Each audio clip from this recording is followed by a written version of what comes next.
ડાંગર પલળી ગઈ છે અને તેના કારણે ધરતીપુત્રોની સ્થિતિ કફોડી બની ગઈ છે। હાલ સમગ્ર રાજ્યમાં ખેડૂતો માવઠાનો માર ઝેલી રહ્યા છે, ત્યારે વાત એવા એક ખેડૂતની કરવી છે જેમને ન તો માવઠાનો માર પડ્યો, ન તો કાળઝાળ ગરમીમાં પાકને કોઈ નુકસાન ગયું। ટેકનોલોજીના ઉપયોગ કેવી રીતે કરવો તે આ ખેડૂત ખૂબ જ સારી રીતે જાણે છે અને તે ફાયદાકારક પણ સાબિત થઈ છે। કોણ છે આ ખેડૂત, શું છે તેમની પાસે એવી ટેકનોલોજી, જોઈએ આ અહેવાલમાં।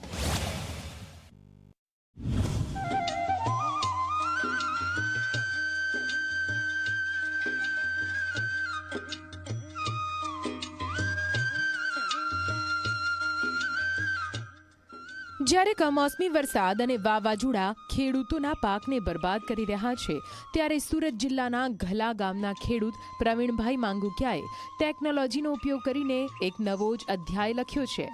પોતાના 300 વીઘાના ખેતરમાં માવઠાની કોઈ અસર નથી થઈ અને તેનું રહસ્ય છે AI આધારિત વેધર સ્ટેશન।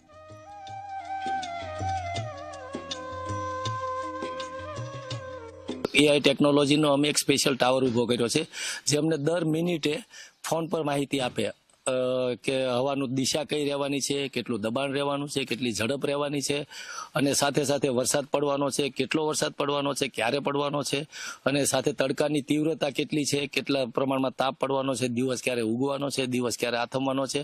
અને આની સૌથી વધારે વિશેષતા જુઓ તો એ વિશેષતા છે કે આ 14 દિવસની આગાહી આપે છે, 14 દિવસમાં દર કલાકની આગાહી આપે છે। પ્રવીણભાઈએ 2021માં ઇઝરાયલની મુલાકાત દરમિયાન આવું એક ખેતર જોયું અને પોતાના ખેતરમાં આ ટેકનોલોજી લાવવાનું નક્કી કર્યું। બેંગ્લોરની એક કંપનીની મદદથી તેમણે આ વેધર સ્ટેશન બનાવડાવ્યું। આ સ્ટેશનમાં 12 સેન્સર્સ છે, 9 જમીનની ઉપર અને 3 જમીનની નીચે। આ સેન્સર્સ પવનની ગતિ, દિશા, ગરમી, વરસાદની આગાહી અને જમીનના ભેજની સચોટ માહિતી આપે છે।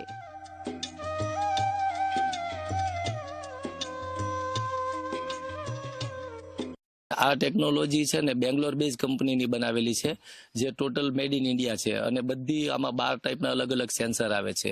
અને સેન્સર જે ટાવર છે ને એના 2 થી 3 કિલોમીટરની રેન્જનું પરફેક્ટ વેધર બનાવે છે। એટલે કદાચ કોઈ નાના ખેડૂત હોય તો આને કદાચ એનું કોસ્ટિંગ અંદાજે 50 થી 60,000 રૂપિયા વન ટાઈમ ઇન્સ્ટોલેશનનું છે। અને દર વર્ષે આપણે જેમ મોબાઈલને રિચાર્જ કરાવીએ એવી રીતે આનું રિચાર્જ આવે છે કે 10,000 12,000 એમ જે કંપનીની અલગ અલગ સ્કીમ હોય એ પ્રમાણે રેટ થઈ શકે છે। કદાચ કોઈ એવું વિચારે નાનો ખેડૂત કે ભાઈ મારે 5-10 વીઘા હતું એટલો દર વર્ષે 12,000 રૂપિયા ખર્ચ કદાચ કોઈ ખેડૂત ન લઈ શકે, તો 4-5-10 ખેડૂતો ભેગા મેળવીને 2 કિલોમીટરની રેન્જમાં જે ખેડૂતો હોય એ બધા ખેડૂતો સાથે મળીને કોઈ પણ એક જગ્યાએ વેધર સ્ટેશન ઊભું કરી શકે છે। આ વેધર સ્ટેશન 2 થી 3 કિલોમીટરની ત્રિજ્યામાં 14 દિવસ અગાઉની હવામાનની સચોટ આગાહી આપે છે। એપ્લિકેશનની મદદથી પ્રવીણભાઈને વરસાદ, પવન કે રોગના હુમલાની અગાઉથી જાણકારી મળી જાય છે, જેથી તેઓ પાકને બચાવવા સમયસર પગલાં લઈ શકે છે। પરિણામે તેમના ખેતરમાં આજે પણ લીલોછમ પાક લહેરાઈ રહ્યો છે।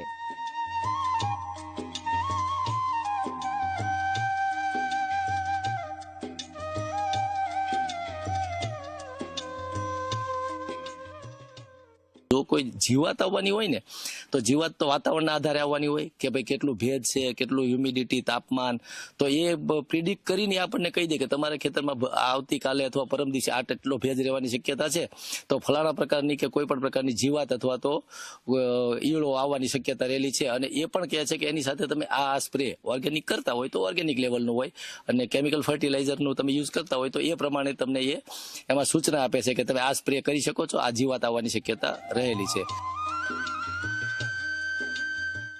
પ્રવીણભાઈનું આ વેધર સ્ટેશન આજે અન્ય ખેડૂતો માટે પણ પ્રેરણારૂપ બન્યું છે। ઘણા ખેડૂતો અહીં મુલાકાત લઈને આ ટેકનોલોજીની માહિતી મેળવી રહ્યા છે। AI આધારિત આ સ્ટેશન ખેતીમાં ક્રાંતિ લાવી રહ્યું છે, જે કુદરતી આફતો સામે પાકનું રક્ષણ કરીને ખેડૂતોની આર્થિક સ્થિતિ સુધારી શકે છે।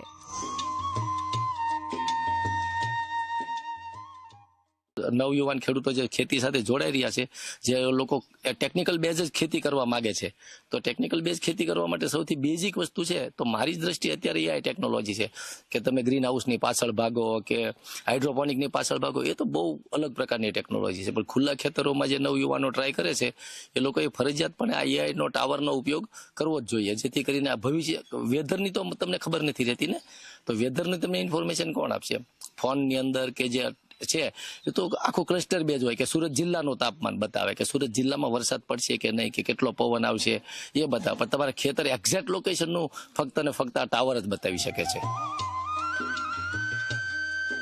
પ્રવીણભાઈની આ સફળતા એ બતાવે છે કે ટેકનોલોજી અને ખેતીનો સમન્વય ખેડૂતોનું ભવિષ્ય બદલી શકે છે. એઆઈ વેધર સ્ટેશન જેવી આધુનિક ટેકનોલોજી ખેતીને માત્ર સુરક્ષિત જ નથી બનાવતી, પરંતુ ખેડૂતોના જીવનમાં પણ સમૃદ્ધિ લાવી રહી છે.